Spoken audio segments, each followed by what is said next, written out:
શું બનાવું મમ્મી આજ? તા પપ્પા આજ તો કઈ જતા મારા માટે ભૈડેલાનો શીરો બનાવજો.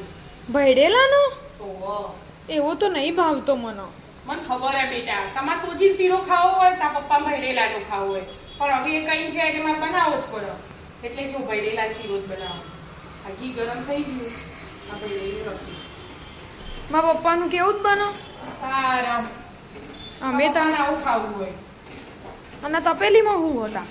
તપેલીમાં ગોળ મૂક્યો, જો ગોળનું પોણી કરવા. અંદર વેડવા? હા. પેલા એના બધા હતા ને અમારા દાદા ને બધા એ મહેમાન ગતિ જતા ને તો આવો શીરો જ ખાતા. આખી થાળી ભરીને એક જણ ખાઈ જતું હતું. આખી થાળી ભરી ઘીની આઈટમ જ ભાવો. આ તમે અત્યારે શ્રીખંડ પૂરી, બ્રેડની આઈટમ, સેન્ડવિચ બનાવો, આ બનાવો, એ બધા એવું કોઈ ના ખાતા પહેલા. ખાલી ઘી ખાવાનું. પણ ઘી આપવા જો ને તમે, જો ખીચડી બનાવી ખીચડીમાં ઘી આપવા જઈએ ને તો અમુક પણ જોવો, એટલે બસ કેવું ના પડે, તમે બહેણી હોય ત્યાં લગી બધું નમાઈ દો. એવું ખાવાનું કરું છું તમને હવે આવું ખાવું જ નહીં, એટલે તો તમે બધો પાપડ પોલા જેવા હો. ઘી ખોન તો તાકાત આવો. સોજી શીરા કરતા ભેડેલા શીરો સારું શરીર માટે. સારો આઈ જે. હા, ભૈડેલાનો શીરો ખવાય, સૂજીનો શીરો ખવાતો હોય છે.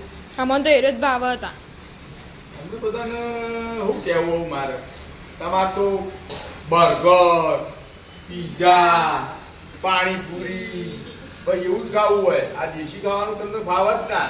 હા વાહ વાહ. શીરો અને આ મગ શુદ્ધ આપણું દેશી ગોણું કહેવાય. ઓનાથી તાકાતે આવે અને લોબુ જીવાય. આ બર્ગર પીઝાથી ના જીવી શકો. હા તો અમે ચો ખાઈએ તા. તમે કોચ ચોક હમણાં લાઈન આવે તો તું આમ હા તે લાઈન આપો તો ખાઈએ ને. હા હા તમે છો લઈ આપો. ખાવું ખો બની ચૂકું. અમે તો ઘરનું જ ખાઈએ. અમારા ગેસની મમ્મીની અબડ્યું શીરો નહીં પાકતો. એટલે તમે બહાર જ હતા?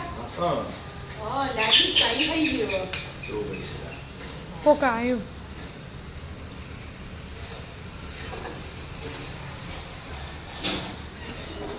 બનાવો બનાવો તા. એરિયા ખાઈ લેશે આમાં તો. શીરો ને મગ ખાઈ ખાઈને તમે તો 70, 80, 90. ઓહો વરના જોયેલા. અને અત્યારે 50, 55 તો ટેગ નહીં ટેગ. હા, એ બધું એવું ખાધું ખોરાક ઉપર જ છે જીવન.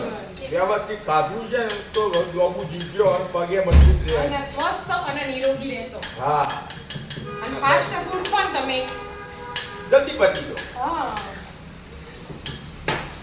આ બધું બંધ કરો અને આવું વ્યવસ્થિત રોજ તો કહું રોજ સવારે શીરો અને મગ. હવારે સવારે હેડો. પેલો શીરો મગ દાબી બની ગયા હોય ને બધો તારે હું બપોરું જો બીજો આવ્યો માં ભાઈ બીજો શીરો નહીં ખાઓ. બર્ગર લાવો ભાઈ બર્ગર. જા એવું જ ખાવું હોય. એના ના. આ ચડી રહ્યો કહેવાય. હા, તાવે તો છોડતો નહીં ને, હા એ ચડી રહ્યું કહેવાય. બરાબર.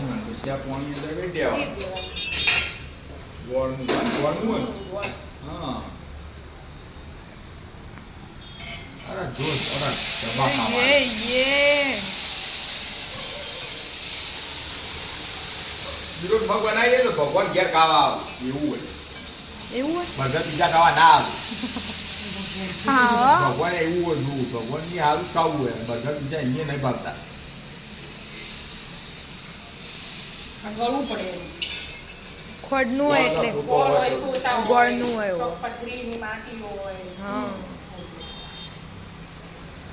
મગે વગાડવાના ને. આ બધું વગાડ. હા મગે વગાડીએ પતરા. પૂરા રાખો ને. આ કોરા હીરાંગા કોરા મગ હા. રોટલી હોય તો રેડી હેડ. હવે તૈયારી જ છે.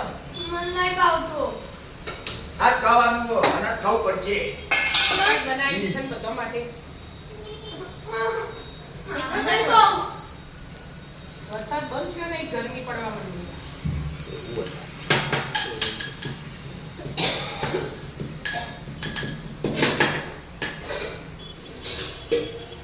શીરો ને મગ ખાવા આવી જાઓ મિત્રો.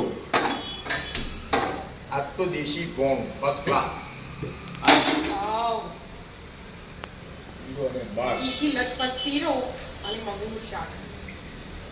રોટલી બાકી ના આવે હો એના અંદર ખાલી શીરો ને બાવ ઓનલી હા હો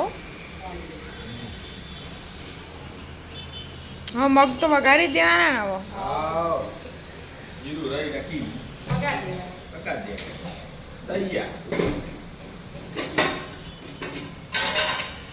જીરું નાખું રહી નાખું નહીં થયો છે. વઘાર આવવા દે તો એક મહિના બે ત્રણ વખત આ ચીજો બનાવી દેવા એના કારણે તાકી ગયો કશું કરી નહીં જો પછી ઊંધું કર્યું ખાવું પડે એટલે લે શીરોમાં થોડા ઝેર આપ્યું હોય એવું હોય. આ ખાવા નાખો તો પગ મજબૂત થાય કેવો બન્યો લે? મસ્ત બન્યું આ કે ઘી હોય ખાઈ જવાનું હોય ભેગું શાક ઈ બાજુ તો કોઈ બેઠ્યો એના વગર કોઈ નહીં